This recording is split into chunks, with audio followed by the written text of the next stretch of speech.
धाकड़ खबर बेखौफसमा बेबाक अंदाज। धाकड़ खबर के न्यूज रूम से मैं आपके साथ हूं अकरम रेस खान। बड़ी खबर यह है इस वक्त की कि अदालत ने नवाब मलिक को ईडी की हिरासत में भेज दिया। आसान शब्दों में अगर आपके सामने कहूं तो कोर्ट ने नवाब मलिक को ईडी के रिमांड पर भेज दिया है। ईडी अब उनसे लंबी चौड़ी पूछताछ करेगी। कल जो पहली रात गुजरी है नवाब मलिक की, वो ईडी के दफ्तर में गुजरी है। लेकिन हमारा मुद्दा ये नहीं है, हमारा मुद्दा कुछ और है, क्योंकि कुछ ऐसी तस्वीरें सामने आई हैं जो बहुत सारे सवालों को जन्म दे रही हैं। भारतीय जनता पार्टी का नेता मोहित कंबोज अपने घर पर जश्न मना रहा है, आतिशबाजी कर रहा है, धुआंधार आतिशबाजी चल रही है, हाथों में तलवारें हैं, तलवारें लहराई जा रही हैं। ये तस्वीर सामने आने के बाद बहुत सारे सवाल पैदा हो गए हैं। पहला सवाल ये पैदा हुआ है कि नवाब मलिक जो महाराष्ट्र की महाविकास आघाड़ी सरकार में मंत्री हैं, उनकी अगर ईडी ने गिरफ्तारी कर ली तो अभी वो दोषी तो ठहराए नहीं गए हैं। भाई गुरमीत राम रहीम तो दोषी ठहराया जा चुका है, बलात्कारी ठहराया जा चुका है, हत्यारा ठहराया जा चुका है, और भारतीय जनता पार्टी उसको Z+ सिक्योरिटी दे रही है और उसका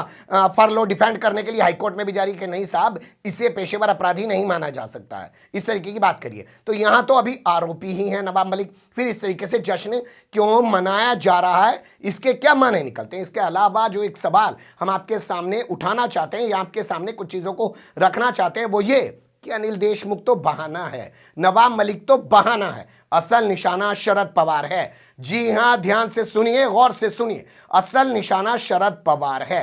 तो क्यों शरद पवार निशाने पर हैं, मोदी सरकार के या पूरी भारतीय जनता पार्टी के, विस्तार से आपके सामने रखने की कोशिश करूंगा। लेकिन सबसे पहले बात कर लेते हैं जो तस्वीरें सामने आई हैं जश्न मनाने वाली, उनको लेकर। जी हां, तस्वीरें सामने आई हैं मोहित कंबोज के घर से। मोहित कंबोज के घर पर आतिशबाजी की गई है, हाथों में तलवारें लेकर जश्न मनाया गया है। ये वही मोहित कंबोज है जिसको लेकर नवाब मलिक ने एक दो नहीं बहुत सारे दर्जनों खुलासे किए हैं, बड़े गंभीर आरोप लगाए हैं। उन मामलों की जांच तक नहीं की जा रही है, लेकिन आरोप लगाने वाले नवाब मलिक को उठाकर जेल में डाल दिया गया है। अगर आप उन खबरों को जो नवाब मलिक ने प्रेस कॉन्फ्रेंस करके आर्यन खान की गिरफ्तारी के बाद मोहित कंबोज के बारे में की थी, उसको जानना चाहते हैं तो आप हमारे YouTube चैनल पर सर्च करके आ सकते हैं।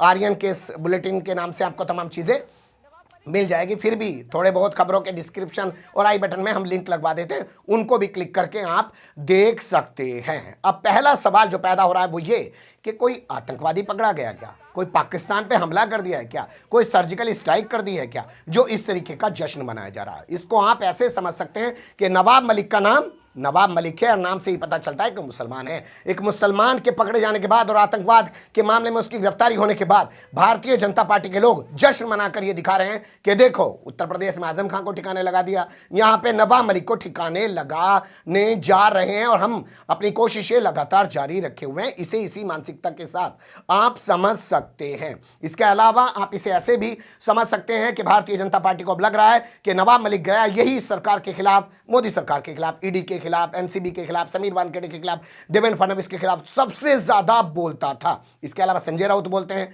वो भी हो सकता है कभी गिरफ्तार कर लिए जाएं, उन पे भी ईडी की तलवार लटकी हुई है, या हो सकता है उनको गिरफ्तार ना किया जाए, उनको सिर्फ ईडी से डराने की कोशिश की जाए। तो नवाब मलिक के अंदर जाते ही सबसे ज्यादा बोलने वाला व्यक्ति चला गया है इनके सामने से, और हो सकता है इसके चलते सरकार के अंदर भगदड़ मच जाए और ये हो कि भैया जो भी गिरफ्तार हो रहा है वो एनसीपी का यानी कि शरद पवार की पार्टी का ही आदमी क्यों गिरफ्तार हो रहा है, तो सरकार गिर जाए, और सरकार गिर जाए तो भाजपा अपने मंसूबों में कामयाब हो जाए। क्योंकि आप जानते हैं कि भारतीय जनता पार्टी के मंत्री हों जो मिस्टर राणे हैं, या इसके अलावा जो प्रदेश अध्यक्ष है महाराष्ट्र के, वो तमाम लोग दावे कर चुके हैं कि मार्च तक ये सरकार गिर जाएगी। तो जश्न इसलिए शायद मनाया जा रहा है। उत्तर प्रदेश में भी इसका असर देखने को मिल सकता है, क्योंकि नाम नवाब मलिक है और इसके जरिए यहाँ की राजनीति को भी सांप्रदायिक किया जा सकता है, जो पहले से बहुत हद तक की जा चुकी है। अब बात कर लेते हैं कि शरद पवार है असली निशाना।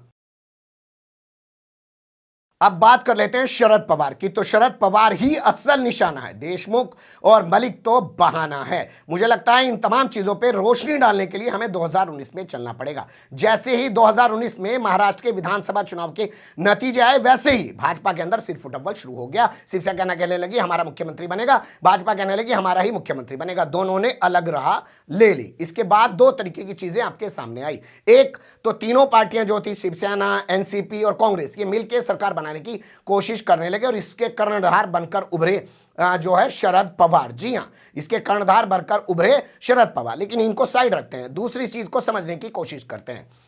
एक सीन आप लोगों के सामने आया कि बीएस कोश्यारी यानी कि भगत सिंह कोश्यारी जो राज्यपाल है महाराष्ट्र के, उन्होंने दिन निकलने से पहले सुबह 4 बजे देवेंद्र फडणवीस को सीएम पद की शपथ दिला दी, अजीत पवार को डिप्टी सीएम पद की शपथ दिला दी। लेकिन बाद में क्या हुआ, मुंह की खानी पड़ी। बीजेपी की ऐसी हालत हो गई कि उगलो तो वो वाला होता है, छछूंदर वाली हालत हो जाती, वो वाली हालत बन गई। और बाद में क्या हुआ, अजीत पवार वापिस चले गए और बीजेपी ऐसी गंदी हो गई कि उस दिन से लेकर आज तक जो है शरद पवार के बीच और भाजपा के बीच एक लंबी तलवार खींच चुकी है। क्योंकि माना जा रहा है कि शरद पवार ने जानबूझकर अजीत पवार को, अपने भतीजे को पहले देवेंद्र फडणवीस के पास भेजा, उसको सीएम बनवा दिया, अपने भतीजे को डिप्टी सीएम की शपथ दिलवा दी और अपनी चाणक्य नीति में अमित शाह जैसे बड़े चाणक्यवादी को फंसा दिया। और भोंपू मीडिया और उसके दलाल चटकार दंगाई पत्रकार जो अब ईमानदार भी बन चुके हैं, वो भी सब धराशायी हो गए। तो एक दुश्मनी की वजह है ये। दूसरी दुश्मनी की वजह यह है कि कांग्रेस और शिवसेना ये दोनों ध्रुव विरोधी हैं, एक विचारधारा की नहीं है। इनको साथ लाने की जिम्मेदारी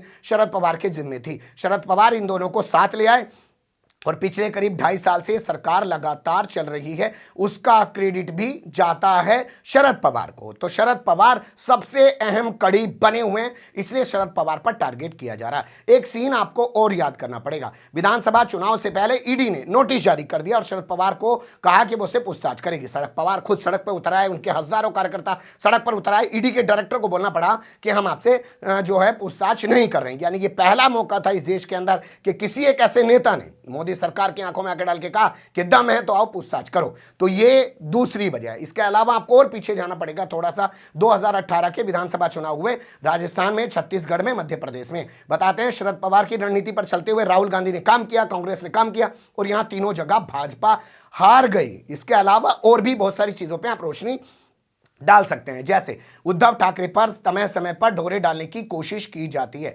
प्रधानमंत्री नरेंद्र मोदी दिल्ली आने के बाद उद्धव ठाकरे को 1 घंटे तक अलग से एंटरटेन करते हैं, उसमें शरद पवार मौजूद नहीं रहते हैं। उसके बाद चर्चाएं चलती हैं कि क्या भाजपा और शिवसेना फिर से एक बार जा रही है, लेकिन फिर साथ नहीं जाती है। वहीं आप तमाम चीजों को जब सर्च करेंगे तो पाएंगे कि उद्धव ठाकरे जो पहले भाजपा को लेकर इतने मुखर नहीं थे, शिवसेना वाले भाजपा को लेकर इतने मुखर नहीं थे, वो सीधे तौर पर अब भाजपाइयों पर, मोदी सरकार पर अटैक करते हैं। उन्हें बताते हैं कि उनके साथ रह के हम 2 नंबर के बने रहे, ये नकली हिंदुत्ववादी हैं। और शिवसेना बंगाल में भी जाके भाजपा के खिलाफ चुनाव लड़ चुकी है, बिहार में भी जाके भाजपा के खिलाफ चुनाव लड़ चुकी है और वर्तमान समय में उत्तर प्रदेश में भी आकर चुनाव लड़ रही है। आज ही की खबर आ रही है कि उत्तर प्रदेश के सिद्धार्थनगर में संजय राउत और आदित्य ठाकरे पहुंचेंगे। ये तमाम चीजें जो हो रही हैं, इसके पीछे शरद पवार हैं। वो खुद को भी बढ़ा रहे हैं और शिवसेना को भी बढ़ा रहे हैं और नरेंद्र मोदी के लिए सबसे ज्यादा मुसीबत पेश कर रहे हैं। इसके अलावा और चीजों पर आप गौर कर सकते हैं, जैसे स्वामी प्रसाद मौर्य, राणा सिंह चौहान, धर्म सिंह सैनी, ये तमाम लोग जब निकल के गए योगी सरकार से, तो गोवा में रहते हुए शरद पवार ने बयान दिया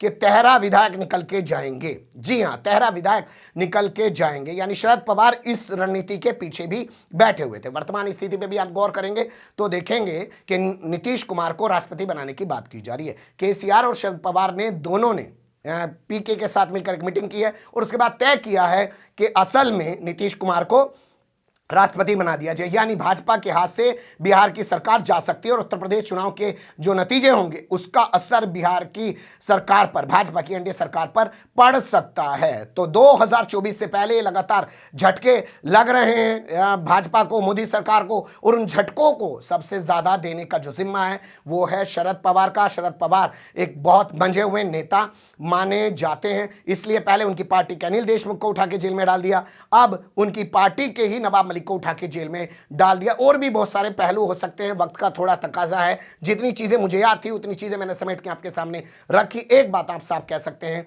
कि असल निशाने पर शरद पवार हैं, क्योंकि शरद पवार के सामने 56 इंच का सीना रखने वाले और भोंपू मीडिया के जरिए चाणक्य घोषित किए गए अमित शाह टाए टाए फिस साबित हो रहे हैं। उनकी रणनीति काम नहीं कर पा रही है। अब देखना दिलचस्प यहां पे यह होगा कि शरद पवार इस संकट के दौर में इस सरकार को कैसे बचा पाते हैं और मोदी सरकार को कैसे करारा जवाब देते हैं। बने रहिएगा धाकड़ खबर के साथ। फिलहाल कमेंट्स के रूप में आप लोग अपनी राय दे सकते हैं, खबर को लाइक कर सकते हैं, चैनल को सब्सक्राइब कर सकते हैं और ज़्यादा से ज़्यादा हमारी खबरों को शेयर कर सकते हैं। फिर ऐसे ही किसी सुलगते हुए या उलझते मुद्दे लेकर मैं आपके सामने हूँगा हाजिर। फिलहाल अभी मुझे दें इजाज़त।